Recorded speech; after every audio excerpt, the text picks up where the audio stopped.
سوال ہے کہ حالت جنابت میں روزہ رکھنا کیسا ہے اور روزے کی حالت میں غسل کا طریقہ کار کیا ہے؟ اس چینل میں ان سوالوں کے جوابات مستند علماء کرام سے پوچھ کر آپ لوگوں کو بتائے جاتے ہیں جو اکثر آپ لوگوں کے ذہنوں میں ہوتے ہیں۔ نئے نئے مسائل کے ہمارے چینل کو سبسکرائب، لائک کریں اور بیل آئیکن پر بھی ضرور کلک کریں تاکہ ہر نئی آنے والی ویڈیو کے متعلق آپ مطلع ہو سکے۔ جواب: اگر کسی شخص پر غسل واجب ہو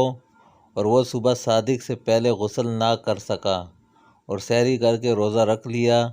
تو اس کا روزہ درست ہے۔ ناپاک ہونے کی وجہ سے روزے پر کوئی فرق نہیں پڑے گا،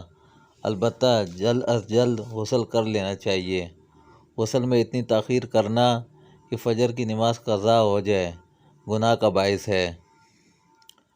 اور روزے کی حالت میں غسل کا طریقہ کار وہی ہے جو عام حالات میں ہے، البتہ روزوں کی وجہ سے ناک میں اوپر تک پانی ڈالنا